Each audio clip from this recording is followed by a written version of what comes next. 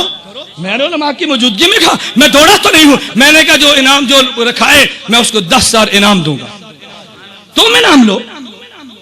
یہ انعام ان کے لیے تو نہیں ہے، تم لو۔ کیوں نہیں لیتے انعام کو؟ لو انعام۔ وہ دور گزر گیا، اب واپس گہر لگے ہیں، واپس بحمداللہ تعالی۔ وقت آنے پہ میں لاؤں گا رپورٹیں تمہارے سامنے۔ میں نے دوستوں سے کہا نا، کہتے دیوبندی اہل حدیث ہو گئے، اہل حدیث ہو گئے۔ مولانا معذرت کے ساتھ اب محسوس مت کرو، ان قریب وہ سیڑھیاں میڈیا پر آئیں گی، کتنے اہل حدیث دیوبندی بنے ہیں۔ 2 سیڑھیاں آ گئی ہیں مارکیٹ میں، اب آپ گنتے چلے جاؤ۔ وہ بیک گیئر لگ گیا۔ میں نے آج بھی، یا مولانا سے موجود ہے، میں نے آج بھی ایک غیر مقلدین کی مناظر سے فون پہ کہا، میں نے کہا میرے دوست میں تمہیں مشورے دیتا ہوں، تم عقیدہ بیان کرو، تمہیں حق ہے، مسئلہ بیان کرو، تمہیں حق ہے، اپنے مسائل پھیلاؤ، تمہیں حق ہے، میرے کعبے کو گالیاں مت دو، تم مسائل بیان کرو، میں مسئلہ بیان کروں گا، تم دلیل دو، میں دلیل لاؤں گا۔ اکابر کو گالیاں دو گے، میں گالی نہیں دوں گا، تیری زبان روک دوں گا۔ گالی نہیں دوں گا، میں بول جاؤ، میں گالیاں نہیں دوں گا، میں یہ نہیں ہوگا تمہیں گالیاں دوں، لیکن تمہاری زبان کو روکوں گا انشاءاللہ۔ اور میں رب نے چاہا میں روک کر تمہیں دکھاؤں گا۔ موت حیات کا مالک رب ہے، جو دن زندگی رب نے رکھ دی ہے وہ کوئی نہیں چھین سکتا۔ موت رکھ دی ہے، کوئی زندگی نہیں دے سکتا، لیکن رب نے چاہا جن اکابر کا کھایا میں ان کا دفاع انشاءاللہ کر دوں گا انشاءاللہ۔ تم دیکھو کیسے دفاع نہیں ہوتا، کوئی بات ہے۔ خیر میرے دوستوں، میں نے عرض کیا عنوان بدل جائے گا، میں نے اتنی بات عرض کی تھی نا، آپ بات کو سمجھیں۔ میں نے عرض کیا میرے پیغمبر پہ قرآن اترا، میرے پیغمبر نے سنت کا مسئلہ بیان کیا نا، تو اگر شاعری پیغمبر نے سنی ہے تو تجھے بھی سنت کہہ دینی چاہیے۔ میرے دوستوں میں بات کو مختصر کرتا ہوں، آئیے پیغمبر کی تاریخ پڑھیں، پیغمبر کی سیرت پڑھیں، صحابہ کی مرویات کو پڑھیں، کیا پیغمبر نے سنا ہے یا نہیں؟ میں حمد بیان کر رہا تھا زرقانی کے حوالے سے، جو اللہ کے نبیوں نے بیان کی ہے۔ حضرت عیسیٰ نے حمد کو بیان کیا، حضرت عیسیٰ فرمان لگے الحمدللہ جعلنی کلمہ، میں اس اللہ کا شکر ادا کرتا ہوں جس رب نے مجھے کلمہ کن سے پیدا کیا، وجعل مثلی مثل آدم خلقہ من تراب ثم قال له کن فیکون۔ اللہ نے مجھے یوں بنایا جیسے آدم کو کن سے بنایا، جیسے آدم کا باپ نہیں تھا تو میرا بھی باپ نہیں ہے۔ عیسیٰ نے کہا علمنی الکتاب والتوراۃ والانجیل، رب نے مجھے کتاب کا علم دیا، رب نے انجیل کا علم دیا، رب نے تورات کا علم دیا۔ میرے لاہور کے دوستوں، میں تمہارے علم کے لیے ایک نکتہ کے طور پہ بات کہہ دوں، حضرت عیسیٰ کے دور میں قرآن نہیں آیا تھا، عیسیٰ سے پہلے تورات آئی، عیسیٰ سے پہلے انجیل آئی، عیسیٰ سے پہلے زبور آئی۔ عیسیٰ علیہ السلام فرماتے مجھے رب نے انجیل دی ہے، بات سمجھ آتی ہے، مجھے زبور کا علم دیا، بات سمجھ آتی ہے، مجھے تورات کا علم دیا، بات سمجھ آتی ہے۔ اور عیسیٰ نے یہ کیوں کہا کہ رب نے مجھے کتاب کا علم بھی دیا؟ یہ کیسے فرما دیا کہ مجھے کتاب کا علم بھی دیا؟ اس کی وجہ سنو، اہل سنت والجماعت کا مسلمانوں کا عقیدہ ہے عیسیٰ علیہ السلام آسمان پہ زندہ ہے، اس نے دوبارہ آنا ہے، پیغمبر کا امتی بن کے آنا ہے۔ جب اسے نبی کا امتی بننا ہے اس کو قرآن کا علم بھی چاہیے تھا، اللہ نے آنے سے پہلے قرآن کا علم بھی دے دیا، آنا جو تھا علم بھی دیا، آنا جو تھا علم بھی دیا نا۔ میں نے ایک جگہ پہ دوستوں سے کہا قرآن کے حوالے سے میں بات کہہ دوں، مرزا قادیانی کہتے عیسیٰ علیہ السلام فوت ہو گئے، آسمان پہ زندہ اٹھا لیے گئے۔ ہم نے کبھی قرآن پڑھ، اب قادیانی بھی تو قرآن پڑھتے ہیں نا، لوگ کہتے ہیں قرآن قرآن قرآن قرآن، قادیانی بھی تو قرآن پڑھتا ہے نا۔ قادیانی کہتے ہیں دیکھو اللہ نے قرآن میں کہا اس قال اللہ یا عیسیٰ، اللہ نے قرآن میں کہا عیسیٰ انی متوفی کا، توجہ رکھنا، انی متوفی کا ورافیوں کا الیہ، اے عیسیٰ میں تجھے وفات دوں گا اور تجھے اٹھا لوں گا۔ تو پہلے وفات ہے نا، اٹھانا بعد میں ہے۔ قادیانی کہتے ہیں اب قرآن کا طرز یہ بتاتا ہے کہ پہلے اللہ نے وفات دی پھر اللہ نے اٹھا لیا۔ ہم مانتے ہیں عیسیٰ آسمان پہ ہے لیکن پہلے موت دی اور پھر اٹھا لیا۔ ہم نے کہا جی کیسے؟ کہتے قرآن میں ہے اللہ نے فرمایا اس قال اللہ یا عیسیٰ، اے عیسیٰ انی متوفی کا، میں تجھے وفات دیتا ہوں، ورافیوں کا، اور تجھے اٹھا لوں گا۔ تو پہلے تذکرہ وفات کا یا اٹھانے کا؟ بولیے نا، آپ پریشان مت ہو، جواب میں نے دینا ہے، پہلے تذکرہ وفات کا یا اٹھانے کا؟ اب مرزا قادیانی کہتے ہیں جی پہلے اللہ نے وفات کا فرمایا پھر اٹھانے کا فرمایا۔ یہی بات تو میں کہتا ہوں، پہلے وفات دی ہے پھر اٹھا لیا۔ میں کہتا ہوں عقل کے اندھے، تو آنکھ کا بھی اندھا تھا، عقل کا بھی اندھا تھا، قرآن سمجھتا بھی نہیں تھا، دیکھتا بھی نہیں تھا۔ یہی تیرا نقصہ، تو نے دیکھا تو وہ بھی یاد تھا، سمجھا تو وہ بھی یاد تھا، تیرا قصور نہیں، تیری عقل اور آنکھ کا قصور تھا۔ بدبخت تو نے قرآن کے اسلوب پہ غور کیا۔ اصل مسئلہ کیا تھا؟ عیسیٰ علیہ السلام دوڑے، یہودی پیچھے تھے، عیسیٰ علیہ السلام کمرے میں چھپے، اب یہودی باہر کھڑے ہیں۔ عیسیٰ علیہ السلام بھی انسان تھے، عیسیٰ علیہ السلام بھی تو بشر تھے نا، بشریت سارے بھی تھے. عیسیٰ نے اللہ سے دعا مانگی, یا اللہ میری حفاظت فرما. اللہ نے فرمایا عیسیٰ تو نے گھبرانا نہیں ہے, تجھے وفات تو میں دوں گا. اللہ وفات تو دے گا, یہ تو باہر کھڑے ہیں میری جان لے لیں گے. اللہ فرماتا نہ عیسیٰ انی متوفیگا, وفات میں نے دینی ہے, جب وفات میں دوں گا یہ تجھے مار نہیں سکتے, زندگی موت میرے ہاتھ میں, ان کی بس میں نہیں ہے تجھے مارنا, گھبرانا نہیں, انی متوفیگا, وفات میں دوں گا. اے اللہ کیسے دوں گا, یہ تو پہنچے. رب نے کہا برافیوں گا تجھے اٹھا لیتا ہوں. نہیں کہا, رب نے فرمایا میں تجھے اٹھا لیتا ہوں. پہلے متوفی کا کہہ کے رب نے تسلی دی ہے, رافع کہہ کے اٹھا لیا ہے. قرآن کا معنی تو یہ تھا, لیکن عقل کے اندھے اور آنکھ کے کانے تو نے قرآن کو نہ سمجھا اور اعتراض عیسیٰ علیہ السلام پہ کر دیا. میرے دوستو عیسیٰ علیہ السلام نے یہ بات کہی, میں نے اس لیے کہا ہمارا عقیدہ عیسیٰ علیہ السلام آسمان پہ زندہ ہے اور عیسیٰ علیہ السلام دوبارہ آئیں گے. عیسیٰ علیہ السلام زندہ ہیں, آئیں گے. اور ایک اور میں بات کہہ دوں, عیسیٰ علیہ السلام ذوق تازہ ہو, میں ایک بات کہہ دوں, عیسیٰ علیہ السلام آئیں گے دنیا میں فتنے مٹانے کے لیے. دنیا میں فتنے, توجہ رکھنا, دنیا میں فتنے. لیکن عیسیٰ علیہ السلام فتنے کیسے مٹائیں گے, دلیل سے یا طاقت سے؟ طاقت سے. کیسے مٹائیں گے؟ دلائل کا دور تو گزر گیا, دلائل میں برہان مکمل ہو گیا. عیسیٰ علیہ السلام اٹھائیں گے دلیل سے نہیں, عمل سے فتنے مٹھائیں گے. سارے فتنے مٹ گئے, یہودیت کا, عیسائیت کا, مرزائیت کا. اللہ کے پیغمبر فرماتے ہیں اٹھاؤ, یہ روایت مسند ابو یعلا میں موجود ہے. ابو ہریرہ فرماتے ہیں رضی اللہ عنہ, حضرت عیسیٰ علیہ السلام فتنے مٹھا کے پیغمبر کے روزے پہ جائیں گے. پیغمبر پہ فتنہ باقی ہے نا, نبی سنتا ہے یا نہیں سنتا, اب قبر پہ جائیں گے. اللہ کے پیغمبر فرماتے ہیں, نبی نے, اللہ کے پیغمبر فرماتے ہیں, حضور نے اعلان کیا, فرمایا عیسیٰ علیہ السلام جب آئیں گے نا, لَيَنزِلَنَّ عِيسَىٰ ابْنُ مَرْيَمَ إِمَامًا حَكَمًا عَدْلًا. عیسیٰ علیہ السلام آسمان سے اتریں گے, امام حکم عدل بن کے اتریں گے. فَلَيُسْلِبَنَّ الصَّلِيبَ, صلیب کو توڑ دیں گے. وَلْيَحْكَمْ عدل بن کے اتریں گے. فَلَيُسْلِبَنَّ الصَّلِيبَ, صلیب کو توڑ دیں گے. وَلَيَقْتُلَنَّ الْخِنزِيرَ, خنزیر کو مار دیں گے, یعنی عیسائیت کو مٹا دیں گے, یہودیت کو مٹا دیں گے. فَلَا يُعْرَضَنَّ عَلَيْهَا الْمَالُ فَلَا يَقْبَلُهُ, مال کی پیشکش ہوگی, عیسیٰ ٹھکرا دے گا. جب حضرت عیسیٰ سارے فتنے مٹا دیں گے, نبی نے فرمایا ثُمَّ لَئِن قَامَ عَلَىٰ قَبْرِي, پھر عیسیٰ میری قبر پہ آئیں گے اور کہیں گے یا محمد لَأُجِيبَنَّ, عیسیٰ محمد کہے گا میں جواب دوں گا. عیسیٰ علیہ السلام یا محمد کہیں گے میں جواب دوں گا. تو فتنے عمل سے مٹیں گے, اس فتنے کو بھی عیسیٰ اپنے عمل سے مٹا دیں گے, اس فتنے کو بھی عمل سے مٹائیں گے. ثم لئن قام علی قبری, میری روایت پہ جڑا کر, میری روایت پہ بحث کر, میرے راویوں کی سند پہ اعتراض کر, مناظرے کا میدان گرم کر, میری روایت پہ کر جڑا. آؤ نا میرے روایت پہ جڑا کرنا, میں دیکھتا ہوں میرے روایت پہ جڑا کیسے لاتے. جس راوی پہ تو نے جڑا کرنی ہے بحمداللہ میری اس روایت میں وہ راوی موجود نہیں ہے, آ تو صحیح نا, یہ مناظرے کے دن کی باتیں ہیں. میرے دوستوں میں نے عرض کیا عیسیٰ علیہ السلام آئیں گے انشاءاللہ, ہمارا اہل سنت والجماعت کا عقیدہ ہے عیسیٰ علیہ السلام آئیں گے. میں نے عرض کیا عیسیٰ نے اللہ کی حمد بیان کی ہے. عیسیٰ سے فرمانے لگے وجعلنی, اللہ تو نے مجھے معجزہ دیا, کون سا؟ ابر الاکمہ والابرص وحی الموتى باذن اللہ. عیسیٰ علیہ السلام کہنے لگے وجعلنی, اللہ تو نے مجھے معجزہ دیا کہ میں تیرے حکم سے, اللہ تو نے مجھے معجزہ دیا, میں اخلق من الطین کہیات الطیر فانفخ فیہ فیکون طیرا باذن اللہ. حمد عیسیٰ کی مکمل ہوگی. اب آئی میرے نبی کے باری, حضور نے حمد بیان کی. میرے دوستو آؤ محفل حمد منعقد کرنے والوں, پیغمبر کی حمد بھی سنو. اللہ کے پیغمبر نے حمد بیان کی, فرمایا الحمدللہ الذی ارسلنی رحمتا للعالمین وکافۃ للناس بشیرا ونذیرا وجعل امتی خیر امۃ اخرجت للناس وجعل امتی هم الاولین وانزل علی القرآن فیہ بیان للناس. پیغمبر نے حمد بیان کی, فرمایا ورفع ذکری وجرع صدری ووضع عنی وزری. اللہ کے پیغمبر نے حمد کو بیان کیا, وجعلنی فاتحا وخاتما. میرے دوستو سنو, پیغمبر نے حمد بیان کرتے ہوئے کیا فرمایا الحمدللہ الذی, اب زیادہ وقت نہیں ہے میں حمد کہہ کے جملے کی شرح کرتا. فرمایا الحمدللہ الذی ارسلنی رحمتا للعالمین. اے اللہ تیرا شکر ہے, منہ نے تو نے رحمت للعالمین بنا دیا, رحمت للعالمین. اب دلیل سنو, دلیل سنو. لوگ باز تو نہیں آتے, کہتے ہیں اچھا اللہ کا نبی ہر جگہ موجود ہے. اللہ کا نبی, اللہ کا نبی, کیا بات ہے. جو ماننے پہ آیا نبی کو مان لیا, جو نہیں ماننے پہ آیا تو رب کو بھی نہیں مان لیا.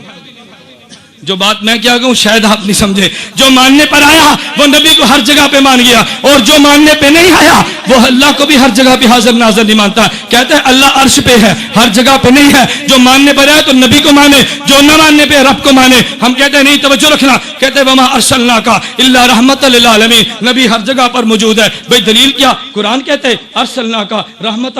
قرآن نے کہا, بھئی قرآن نے کیسے کہا؟ کہتے ہیں قرآن کہتے ہیں ہم نے نبی تجھے رحمت بنا کے بھیجا. یا رحمت ہے یا نہیں؟ بولیے, رحمت نہیں ہے؟ اور نبی کون ہے؟ تو پھر نبی تو ہوئے. دلیل آئی کہ نہیں؟ اب پریشان ہونا ہے نا. میں اس لیے کہتا ہوں مولانا مجھ سے قبل اعلان فرما رہے تھے نا, یقین کیجیے میں تحدیث بن نعمت کے طور پہ کہتا ہوں دیوبندیو تم نے پریشان نہیں ہونا. تم مناظرے کا چیلنج قبول تم کرو, پابندی میرے سے میں ڈال دے. چیلنج تو قبول کر دے, جنگ میرے کھاتے ڈال دے. تم کرو تو صحیح.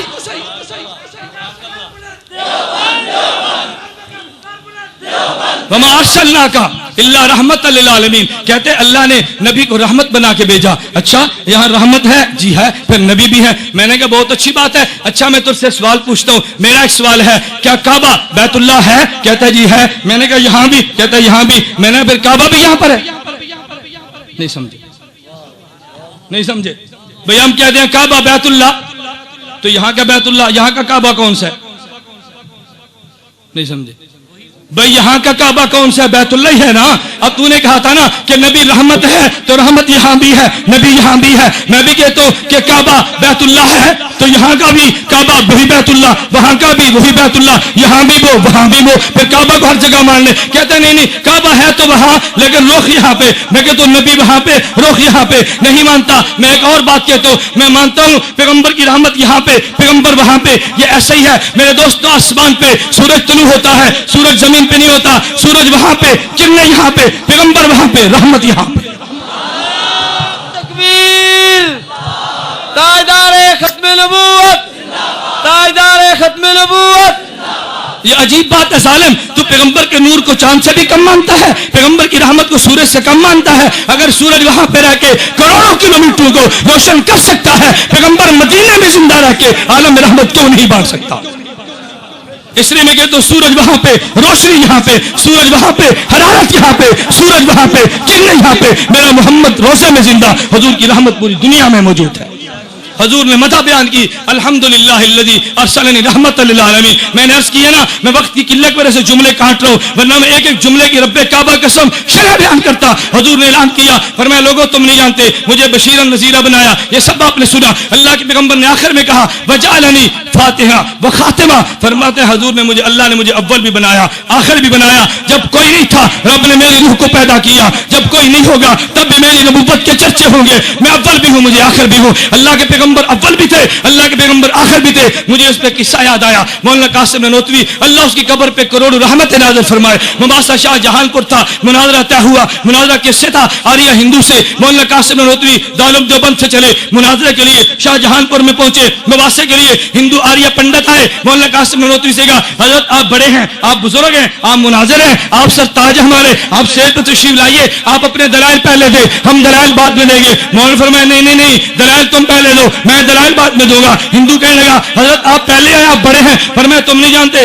میں نے اس نبی کا کلمہ پڑھا جو آخری نبی ہے, میری باری بھی بعد میں ہے, تم پہلے میں بعد میں آؤں گا. ہندو پنڈت کہنے لگے حضرت نہیں نہیں, ہم نے دلائل سے بات رہی, ہمارے ہاتھ کو دیکھیے, آپ بڑے ہیں, ہم برکت کے لیے کہتے ہیں, آپ تشریف لائیں, پہلے گفتگو آپ کریں, ہم بات میں کریں گے. مولانا قاسم نانوتوی فرمانے لگے, عجیب جملہ فرمایا. فرمایا چلو میں تمہاری مان لیتا ہوں, کچھ تقریر تھوڑی سی پہلے کرتا ہوں, تھوڑی سی بات میں کروں گا, اس لیے کہ میں نے اس نبی کا کلمہ پڑھا جو اول بھی ہے آخر بھی ہے, میرا پہلے بھی حق, میرا بعد میں بھی حق. ہندو پنڈت کہنے لگا حضرت ہاتھ کو دیکھے, ہم دلائل سے بات نہیں کرتے, ہم نے تو برکت کے لیے کہا, آپ بزرگ ہیں, ہماری بات کو مان لیجیے. مولانا فرمایا ارے ظالم گدھے, تو میری بات کو سمجھا نہیں ہے, میں تجھے موقع دینا چاہتا تھا, تو گفتگو کر لے. قاسم نانوتوی پیغمبر کو امتی جب سٹیج پہ بات کرے گا وہ اول بھی ہوگی وہ آخر بھی ہوگی. میری گفتگو کے بعد تو دلیل نہیں دے گا, جو دلیل تو نے بعد میں دینی ہے میں پہلے توڑ دوں گا. میں نے موقع دیا, تم دلائل دو, تو میری بات کو نہیں سمجھے نا. آؤ پھر قاسم نانوتوی آتا ہے. مولانا اسٹیج پہ آئے, 3 گھنٹے فلسفی ذات بالعرش کے حوالے سے اللہ کے وجود پہ دلائل دیے, اور بندروں کے بنائے ہوئے بتوں کے دلائل کو ختم کر دیے. مولانا جب دلائل دے رہے تھے 3 گھنٹے دلائل دیے. دلائل کے بعد ہندو پنڈت کھڑا نہیں ہوا, ہندو سالس موجود تھا, اس نے کھڑے ہو کے قاسم نانوتوی رحمہ اللہ کی فتح کا اعلان کیا, اور ساتھ جملہ کہا, کہتا ہے لوگوں آج قاسم نانوتوی نہیں بولتا تھا, انسان کی زبان پہ الہام کا فرشتہ بولتا. نعرہ تکبیر. تاجدار ختم نبوت قاسم العلوم والخیرات حضرت نانوتوی. پھر مولانا مولانا قاسم نانوتوی رحمہ اللہ تعالیٰ جیت کے میدان مناظرہ کو مار گیا. نیچے اترے دیوبندی فرزند تھے نا, ہندو پنڈت پھر آئے, ایک حملہ اور کیا. پنڈت تھے نا, حملہ تو کرنا تھا. میرے دوستو یاد رکھنا, شیطان دو حملے کرتا ہے. نمبر ایک, کوئی آدمی نیک عمل نہ کرے, اگر نیک عمل کر لے اس کو ضائع کر دے. پہلا حملہ شیطان کا کامیاب نہ ہوا, قاسم نانوتوی عمل کر گیا, اب دوسرا حملہ کیا, اس کے عمل کو برباد کر دوں. ہندو پنڈت آئے, کہنے لگے مولانا ہماری, اللہ اکبر, ہندو پنڈت نے کیسی گیم کھیلی. کہتے مولانا افسوس کیا مسلمانوں میں قاسم نانوتوی ہیں, اگر آپ ہندو میں ہوتے نا, آج آپ کے بت بنا کے دلی کے چوک چوک پہ تمہاری پوجا کی جاتی, مسلمان نے تیری قدر نہیں کی. مجھے کہہ دے تو میں نے کہا گل تو سچی ہے, قدر نہیں کی, میرے مرن تو بعد رونا ہے, جینیاں دو بندی قدر نہیں کرتے, میں نے تو بھول جانا تھا, وہ تو قاسم نانوتوی تھا. فرمانے لگے اس ہندو پنڈت نے کیا کہا, کہتے مولانا اگر تم ہندو کے اندر ہوتے تو دلی کے چوک چوراہے پہ تمہارے بت بنا کے پوجا کی جاتی, مسلمان تمہاری قدر نہیں کرتا. مولانا قاسم نانوتوی فرمانے لگے, فرمایا ہندوؤں تمہارے اندر قاسم ہوتا جو کوئی نہیں, ایک جنے تم ان کے بت بنا کے پوجتے ہو. میرے محمد کی ختم نبوت کے سلے میں گلی گلی قاسم نانوتوی رہتے, کس کس کے بت بنا کے مسلمان پوجے گا. سر بکف سر بلند, فضل خدا بند, مصطفیٰ کو پسند. میرے دوستوں میں نے عرض کیا مولانا قاسم نانوتوی تھا, تواضع میں ساری بات کو ختم کر گیا اور میدان یہ بھی جیت گیا وہ بھی جیت گیا. میرے دوستوں میں عرض کرنے لگو یہ حمد وہ جیت تھی, اللہ کے نبیوں نے بیان کی. میں نے زرقانی کا حوالہ کیا, جاؤ اپنے گھروں میں جا کے کتب حدیث کو کھنگالو کہ ہمارے مناظر نے حوالے غلط تو نہیں دیے, کی بات غلط تو نہیں کی ہے, حمد میں غلطیاں تو بیان نہیں کی ہے. جو غلطی نکلے پھر مجھے بھی آپ نوٹ فرما دیں, میں اپنی اصلاح کر دوں گا. میں اگلی بات کرنے لگوں, یہی اللہ کے پیغمبر تھے. ابو سفیان نے ابھی کلمہ نہیں پڑھا, اللہ کے نبی بھی مذمت میں قصیدہ پڑھا. حضور آئے, مسلم شریف جلد نمبر 2 صفحہ نمبر 300 پہ روایت موجود ہے. اللہ کے پیغمبر نے حسان کو بلایا, فرمایا حسان آؤ تم سے کام ہے. حسان نے پوچھا حضرت وہ کون سا کام اس سے, فرمایا تم نہیں جانتے, آج میری مذمت میں ابو سفیان نے شعر پڑھے, اس میں حسان میرا جی چاہتے اس کا جواب دے, لیکن ایک بات کو یاد رکھنا, یہ ابو سفیان اور میرا اوپر جا کے نسب ملتا ہے, نسب کا خیال کر. لیکن ایک بات کو یاد رکھنا, یہ ابو سفیان اور میرا اوپر جا کے نسب ملتا ہے, نسب کا خیال کرنا. حضرت ابو بکر کے پاس جا, ان سے نسب کو سیکھ کرا. حسان نے واپس آئے کہ حضرت میں نے سب کو سیکھ لیا, مجھے اجازت دے, میں حضرت ابو مجھے اجازت دے میں قصیدے کا جواب دوں. فرمایا اجازت ہے. حسان نے کہا یا رسول اللہ میں آپ کو نسب کو ابو سفیان کے نسب سے یوں الگ کر دوں گا جیسے بال کو آٹے سے الگ کیا جاتے, مجھے اجازت دیجیے. پیغمبر نے اجازت دی. حسان کھڑے ہوئے, اب کفار کو چیلنج کر کے حسان کہنے لگے حجوت محمدا برا تقیا, حجوت محمدا فاجبت عنہ وعند اللہ فی ذاک الجزاء, حجوت محمدا برا تقیا رسول اللہ شیمت الوفاء, فإن ابی وبالتی وعزی بعز محمد منکم بقاء, سکنت بنیتی علم تروها, سکنت بنیتی علم تروها, تصير لك من كنفي كداء, جبارين الأئمة مسعدات, جبارين الأئمة مسعدات على أكتاف الأسر الزماء, تذل جيادنا متمترات تلتمهن بالخمر النساء, فإن آرس عنا تمنى وكان الفتو من كشف الغطاء, وإلا فاصبر لسراب جام يعز الله فيه من يشاء, وقال الله قد أرسلت عبدا يقول الحق ليس به خفاء, وقال الله قد أرسلت جندا هم الأنصار ورزتهم لقاء, يلاقي كل يوم من معد قتال أو سباب أو هجاء, فمن يهجو رسول الله منكم ويمده وينصره الصباح, فإن جبريل رسول الله فينا روح القدس ليس له كفاء.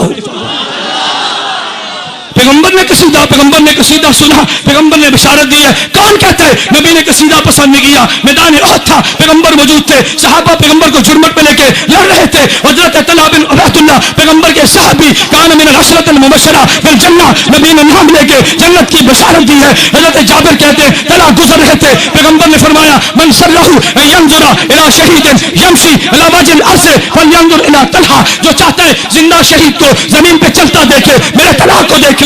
روایات میں موجود ہے کان علی النبی صلی اللہ علیہ وسلم یوم احد درعا, پیغمبر نے غزوہ احد میں 2 سریں پہنی, فلم یستطع الى صخرہ, حضور صلی اللہ علیہ وسلم قام الى صخرہ فلم یستطع, چٹان پہ چڑھنا چاہا نہ چڑھ سکے, وہ زخمی تھے, 2 سریں تھی. حضرت طلحہ آئے, قامت قعد تحتہ, پیغمبر کے نیچے بیٹھے. حضور آئے, حضرت طلحہ کے کندھے پہ حضور نے پاؤں رکھا, چٹان پہ چڑھے. حضور نے فرمایا اوجب طلحہ, لوگوں طلحہ نے اپنے لیے جنت کو واجب کر لیا. طلحہ نے اپنے ہاتھ میں تلوار کو لیا, میدان احد میں نکلے, اور نکل کر کہنے لگے نحن حماة غالب ومالکی نزب رسولنا المبارکی نزب عنہ القوم فی المبارکی سرب سوال قوم فی المبارکی. لوگوں طلحہ نے جملے کہے, لوگ کہتے ہیں زبان نرم رکھو, طلحہ نے ہاتھ کا بھی استعمال کیا اور ساتھ زبان سے کہا, کہتے تم نہیں جانتے میں طلحہ بنو غالب قبیلے کا ہوں, تم نہیں جانتے میں طلحہ بنو مالک قبیلے کا ہوں. آج میں تمہیں پیغمبر یہ ماروں گا جیسے اونٹ خارشی اونٹ کو مار سے دوڑا دیا جاتا ہے، میں تمہیں ماروں گا۔ اب حضرت طلحہ نے کیا کیا کہ سیدھے پڑے نا، نبی نے سورہ جنت کی بشارتیں دی۔ میرے دوستوں میں ایک بات کہنے لگو، یہ طلحہ تھے، میدان احد سے واپس آئے، کتنے زخمی تھے، ہاتھ چھلی ہو گیا، پیغمبر کے دفاع میں ہاتھ مارا گیا۔ جب طلحہ آئے نا، حضور نے فرمایا حسان میرا جی یہ چاہتا ہے طلحہ کا استقبال کر، میرا جی چاہتا ہے طلحہ کا۔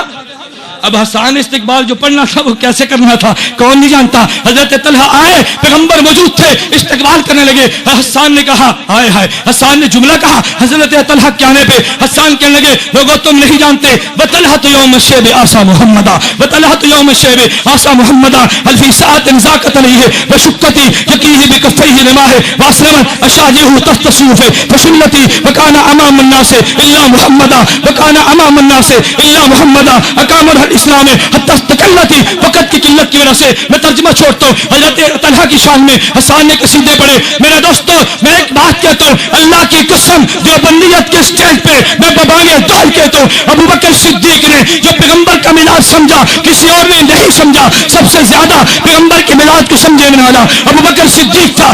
حضور نے حسان کو کہا نا شعر پڑھو، ابو بکر کو تو نہیں کہا، نہیں سمجھے کسے فرمایا؟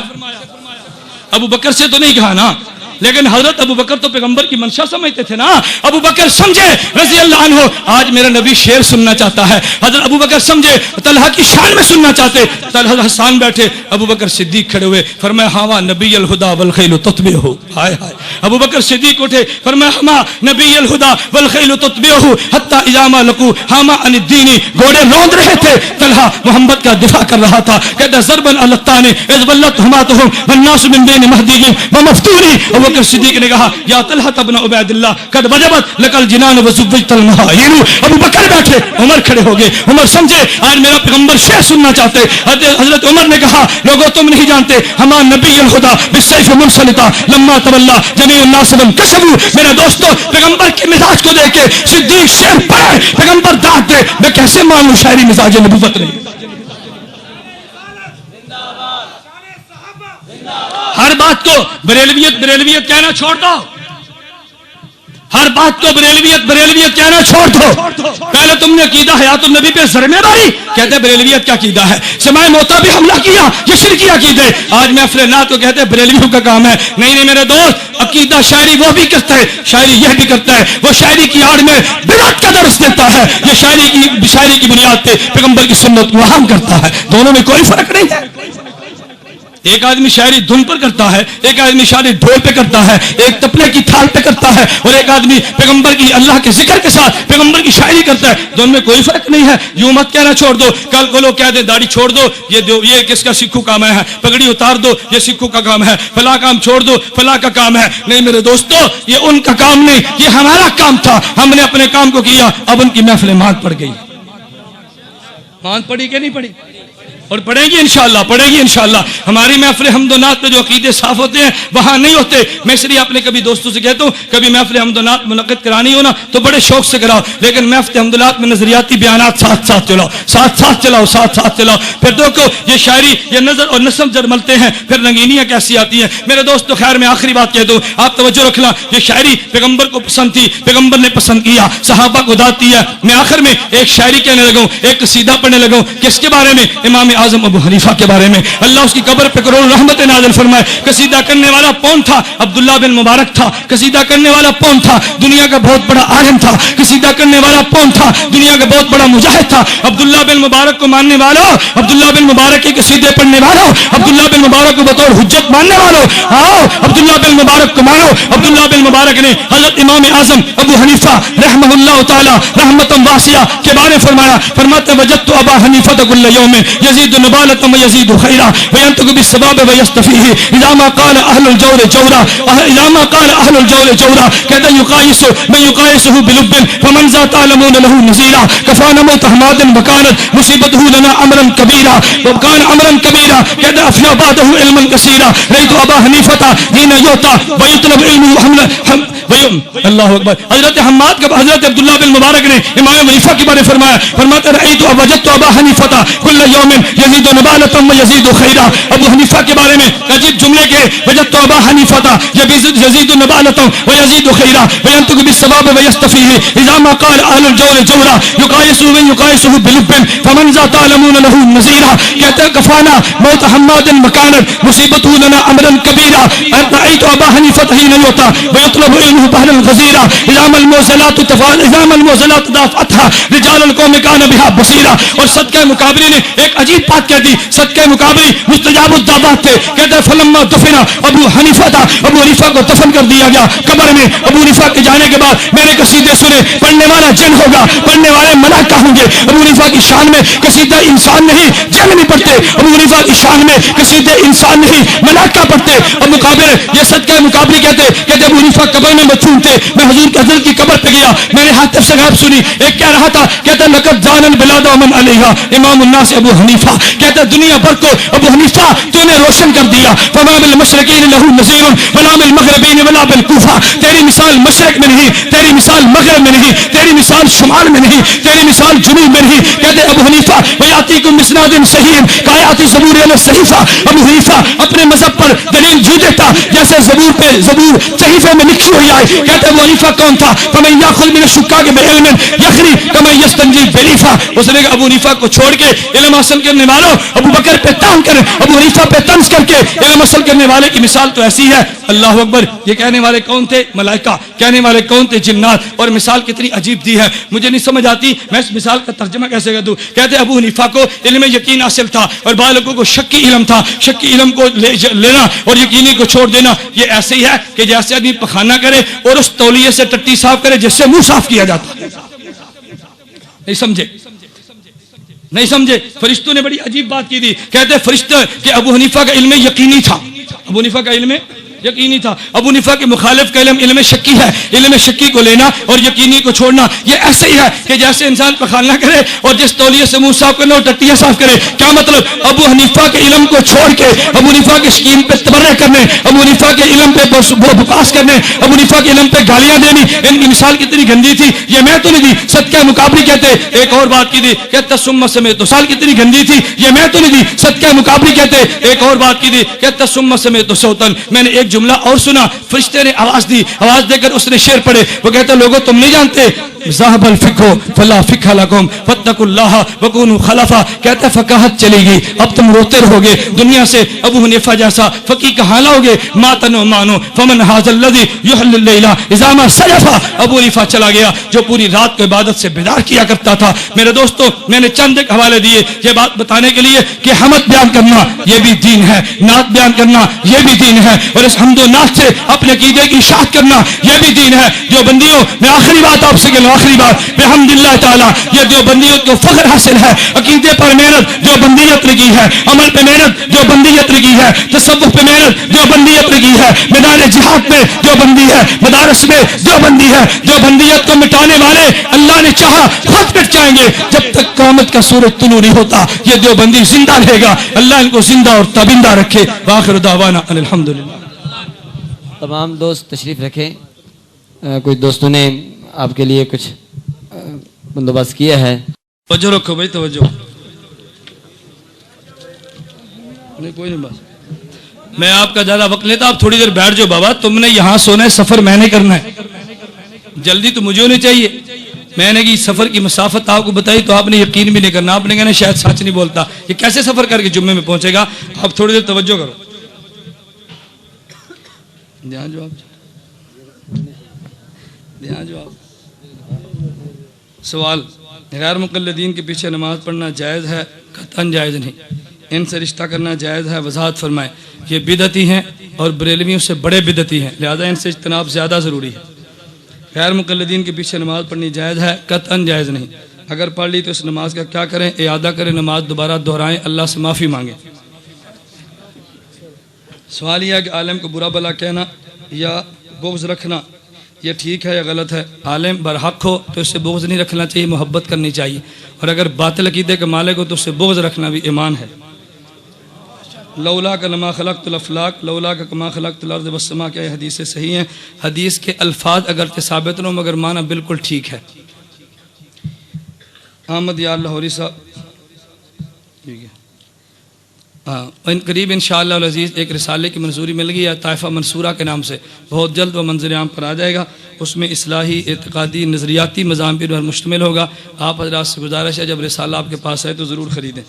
اگر استاد منکر حیات النبی صلی اللہ علیہ وسلم فی القبر ہو اور تقریباً ہر سبق میں اپنے باطل عقائد کی تبلیغ کرتا ہو تو اس کے ساتھ کیا رویہ اختیار کیا جائے؟ اس کو سمجھانا چاہیے۔ اگر بات اس کی سمجھ میں نہ آئے تو کم از کم اس سے پڑھنا چھوڑ دینا چاہیے۔ اپنی سند حدیث میں بدعتی استاد کو ہرگز داخل نہ کریں۔ ذاکر نائک، مجھے اگر یہ بیان کے شروع میں فرما دیتے تو میں ذاکر نائک پہ تفصیلی بیان کرتا، تفصیلی۔ میں ہر جگہ پہ اس کے بارے میں، ذاکر نائک بدعتی ہے، ذاکر نائک وقت ضرورت شافی مالکی وغیرہ پہ مسائل لینا جائز ہے، وہ وقت ضرورت، لیکن ہمارے ملک میں شافی مسلک کی قطعاً کوئی ضرورت نہیں ہے، کوئی ضرورت نہیں ہے۔ اس لیے ہمارے ہاں وہ ضرورت نہیں کہ شافی اور مالکی کو بہانہ بنا کر غیر مقلدیت کے دروازے مت کھولو۔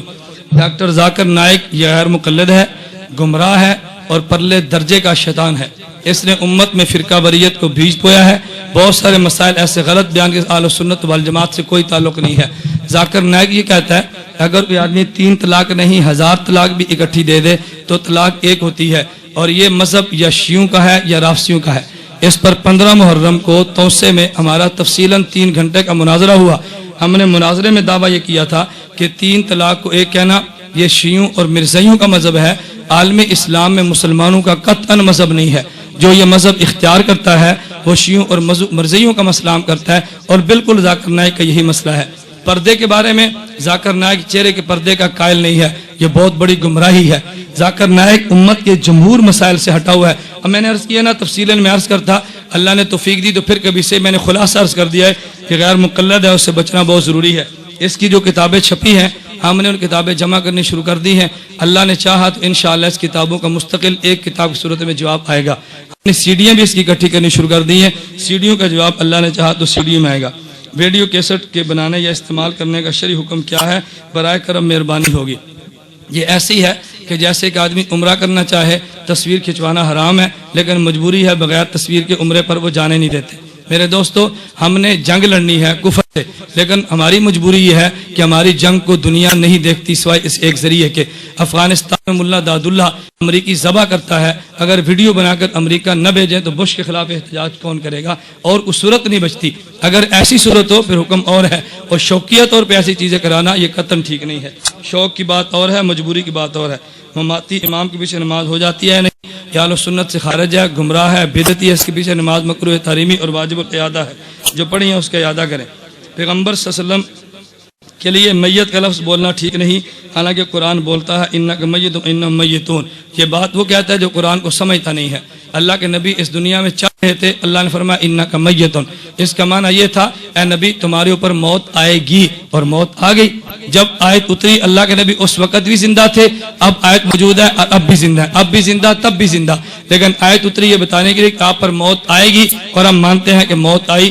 موت آتی کیسے ہے؟ قرآن کہتا ہے کل نفس ذائقۃ الموت، انسان موت کا مزہ چکھتا ہے۔ چکھنے کا معنی ایک دیکھ کھانا نہیں ہوتا، چکھنے کا معنی اور ہوتا ہے، ہڑپ کرنے کا معنی اور ہوتا ہے۔ تو موت چکھی جاتی ہے، مستقل آتی نہیں ہے، یہ دو باتیں الگ الگ ہیں۔ الحمدللہ رب العالمین والصلاۃ والسلام علی رسول و علی آلہ وصحبہ اجمعین۔ اے اللہ تمام بیماروں کو شفا عطا فرما، مقروضوں کے قرض ادا فرما، جائز حاجات کو پورا فرما، مشکلات کو دور فرما، عافیت کے ساتھ دین کا کام کرنے کی توفیق عطا فرما۔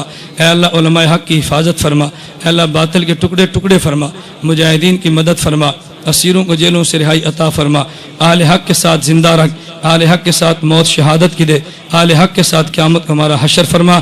وصلی اللہ تعالی علی رسول خیر خلق اجمعین۔